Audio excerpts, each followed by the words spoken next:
स्थानाकर्षण सूचना लिए जाएंगे। माननीय सदस्य श्री सुधाकर सिंह अपनी सूचना को पढ़ें।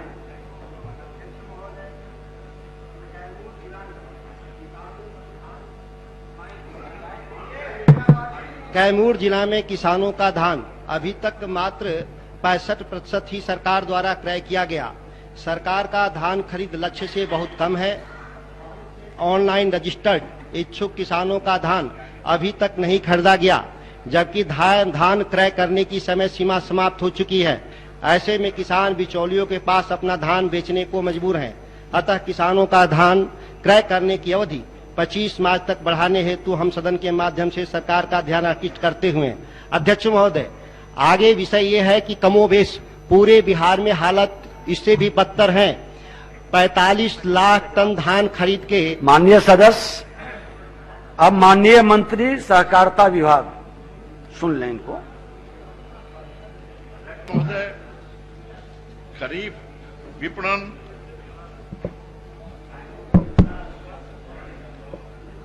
विपणन मौसम 2020-21 के अंतर्गत राज्य सरकार द्वारा कैमूर जिला का सांकेतिक लक्ष्य 3 लाख मीट्रिक टन धान क्रय हेतु निर्धारित किया गया था। महोदय, उक्त के आलोक में निर्धारित तिथि तक 2,80,919.91 यानी 93.64% मीट्रिक टन धान का खरीद किया गया है। इस वर्ष धान अधिप्राप्ति कार्य कृषि विभाग के निबंधित किसानों के माध्यम से किया गया है। महोदय, राज्य सरकार द्वारा माह दिसंबर एवं जनवरी माह में किसानों सलाहकारों के माध्यम से धान अधिप्राप्ति हेतु इच्छुक किसानों की सूची तैयार की गई थी। कैमूर जिला में जितने भी इच्छुक किसान जो पैक्स और व्यापार मंडलों के क्रय केंद्रों में धान उपलब्ध कराए हैं, उन सभी किसानों का धान निर्धारित अवधि के अंतर्गत क्रय कर लिया गया है। महोदय, वर्तमान खरीफ विपणन मौसम में राज्य में कुल 4,97,241 यानी करीब 5 लाख किसानों से 35,59,59 यानी लगभग 35.5 लाख मीट्रिक टन धान का क्रय पैक्स और व्यापार मंडलों के माध्यम से निर्धारित समय सीमा के अंतर्गत कर लिया गया है, जो कि पिछले सभी विपणन वर्षों से प्राप्त की गई उपलब्धि से अत्यधिक है। अतः राज्य सरकार धान अधिप्राप्ति कार्य हेतु अवधि विस्तार बढ़ाने के संबंध में विचार नहीं रखती है। चलिए, माननीय अध्यक्ष महोदय जी, पूरे बिहार में 1,15,00,000 टन धान का उत्पादन हुआ है, सरकार स्वीकार करती है। बिहार के भीतर गरीबों को खाद्यान्न देने के लिए 32 लाख टन चावल की खपत है पूरे बिहार में। सरकार ने 45 लाख टन खरीद का लक्ष्य भी रखा। आज 35 लाख टन पर खाद्यान्न की खरीद को बंद कर दिया गया। क्या बिहार के जो गरीब लोगों के लिए जो चावल की आपूर्ति है पंजाब, हरियाणा, दूसरे राज्यों से लाकर के किया जाएगा?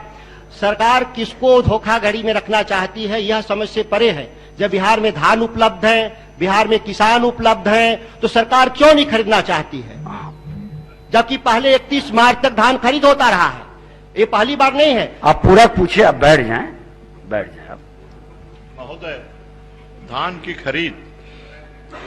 की खरीद पिछले तमाम वर्षों से अधिक हुई है और तमाम अनुभवों के आधार पर हम जमीनी लोग हैं, आप सब भी हैं। आप ध्यान से सुनिए ललित जी। हाँ, सुनिए, आप तो सुनते रहे हैं, इतना काहे बोल रहे हैं? महोदय, धान की खरीद अब तक के तमाम वर्षों में जितनी हुई है, सबसे अधिक हुई है खरीद। और पिछले वर्ष को आप जानते हैं, पिछले वर्ष का बताने की आवश्यकता है। अगर कहेंगे तो हम बता देंगे कि आज के तारीख तक क्या है, आज तक क्या है।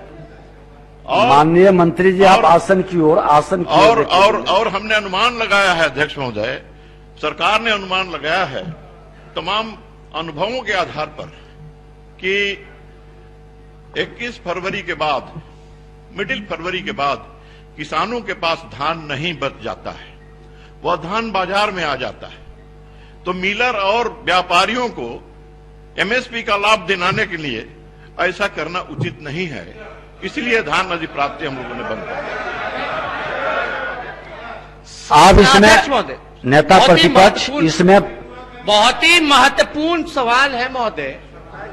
इसमें सुधाकर जी ने बड़ा सिंपल और बड़ा सवाल पूछा आपसे। बिहार को जितना अनाज का खपत होता है, जितना हमको जरूरत है बिहार का पेट भरने में, उसका आप आधा क्या 10% भी आप जो है क्रय नहीं कर पाते हैं। तो क्या आप दूसरे राज्यों से लाइएगा जब हमें यही सब धान है उपलब्ध, जब गेहूं यही उपलब्ध है, तो आप दूसरे राज्यों से लाइएगा। और आपने 2 फसलों पर एमएसपी रखा है महोदय, धान का 1800, आप ये कह रहे हैं कि हम उस पर अधिक खरीद नहीं कर सकते। 1200 के 1000 एमएसपी रेट है 1800। मंत्री जी से केवल यही जानना चाहते हैं, क्या ये साफ इनके जवाब से ये लगता है कि ये कंज्यूम नहीं कर सकते, ये और खरीद नहीं कर सकते, और जो खरीद भी हो रहा है वो एमएसपी पे नहीं हो रहा। यही तो हम इतने दिनों से कह रहे हैं। लेकिन क्या बाकी जो जरूरत है, भूखमरी की हालात ना पैदा हो, तो बाकी का अनाज आप कहां से लाइएगा? जब बिहार में उपलब्ध आप लेना ही नहीं चाहते, तो आप कहां से आप उसकी पूर्ति कीजिएगा? नहीं, इस पे जवाब देना बनता है। हम दे रहे हैं जवाब। अब हम